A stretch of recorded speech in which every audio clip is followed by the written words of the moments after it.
Hi guys, and welcome back to Rare Crafts. It's Sarah here, and I thought I would come on and share with you my beautiful Christmas tree. And I wanted to do a VR for Tracey Susan as well while I'm at it. So Tracey is having a giveaway. I will link that down in the description box below her video. She's trying to get to 333 subscribers, so I'm hoping that we can all get on over there and help her out.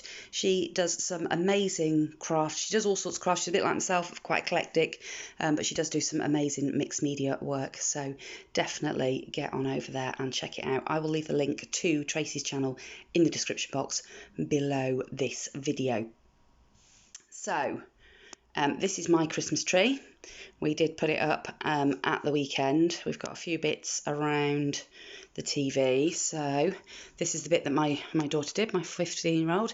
So she made the stag's head last year. It was a papier-mâché one that we bought from Hobbycraft, and she made her own flocking using balls of yarn and covered the antlers in antique music paper. He's called Noel. As you can see, he's really fluffy and beautiful. And then her dad made a plaque and put the plaque on the back of Noel. And then she's even handmade all these little ornaments to go on the tree. So the little light bulb was one that her granddad turned and she painted it. She made the little snowman out of Fimo. Then we've got the little Christmas tree that she's made out of a green pipe cleaner and a little felt mitten that she's sewn, and she's embroidered the little snowflake on the mitten, which I thought was really gorgeous.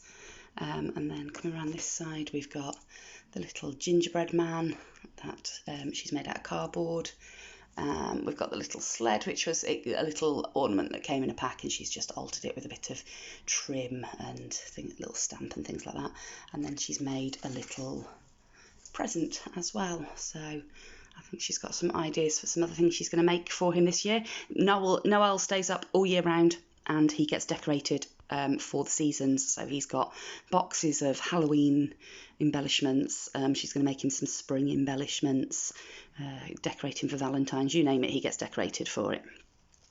Then coming round to our tree, as you can see, it's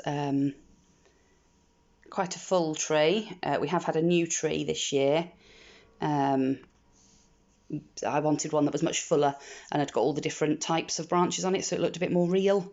And we've not had to have tinsel, because I'm not a big lover of tinsel, but we've always had to have it because the tree that we had before we'd had for probably about 15-16 years, and it was getting a bit sparse, so it had to have a little bit of tinsel on it, otherwise it just looked like a dead twig that we'd dragged in off the street. But this one is much more beautiful and much fuller. I'm hoping that the twinkling lights aren't making anybody unwell. So then at the top of the tree we've got this beautiful angel that my mum gave to me quite a few years ago, so she's always adorned the top of my Christmas tree ever since. She's got a beautiful beaded skirt and she's really lovely. And then the tree itself is made up of lots and lots of different types of ornaments. So I've got some that I've picked up at craft fairs and things. So this is a handmade ceramic ornament. Every single year I've bought my children a decoration with their name on it. I'm just going to see if I can... Sorry, I was just super conscious then that the lights kept flashing in the background and it might make people unwell, so I've just put them onto a still mode instead. So yeah, we've got, every year I buy the girls a decoration that's got their name on it. So all over the tree there's tons and tons of ornaments with the girls' names on them.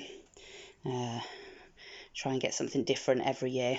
I've said to the girls that they can take them when they get their own house, but my elder daughter said she couldn't possibly do that because she'd look narcissistic with a tree full of ornaments that had got her own name on them. So they'll probably end up on my tree forever. I've got some that I bought just because I love them. So this is my Harry Potter bauble with platform 9 3/4 on the front. And then I've got some that are really sentimental. So this one is an ornament made out of a can, an old food can, that my husband's grandfather made when he came back from the war. So, you know, things were things were in short supply, obviously, after the Second World War, and the decorations and things were hard to come by. So he made a whole set of tin decorations. He cut them and he painted them all himself. And this is the one that we've got. So they've been spread out amongst all the family, and everybody's got one, and that's our one, the train, because my husband always loved that when he was a kid. I've then got, so this one, this was off of my grandma's Christmas tree.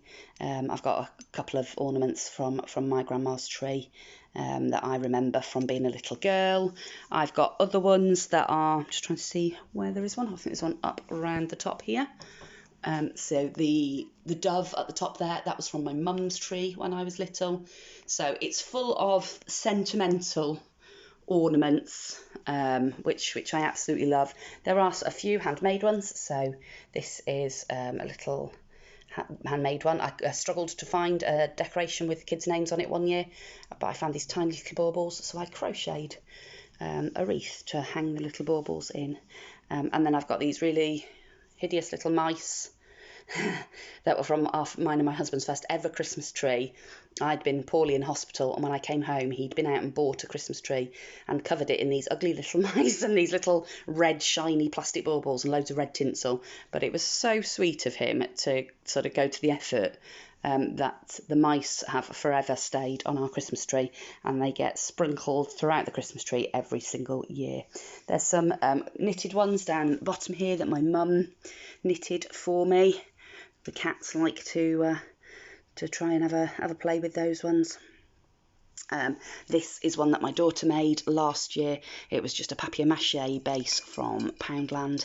There was 2 for £1, and she's covered it in buttons and flatback gems and things like that, which I thought was really gorgeous. Bit of gold rick-rack on the side. So yeah, that's our Christmas tree. Very sentimental. Covered in, absolutely dripping in decorations, but that's the way I like it. So I've been promising people that I would give them a quick look. We've also got some lights all round the window, and we've got some lights on the outside as well. And I've got some crocheted bauble lights. I'll just show you those. So these are the lights that I crocheted a couple of years ago now.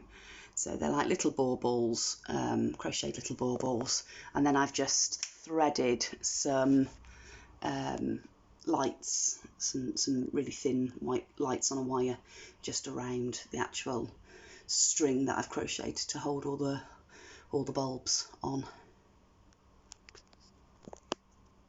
And then we've got this beautiful wreath that my youngest daughter made last year with all bits and bobs from Poundland. So I think it cost me about £5 altogether, and she made this really pretty wreath that hangs on my lounge door.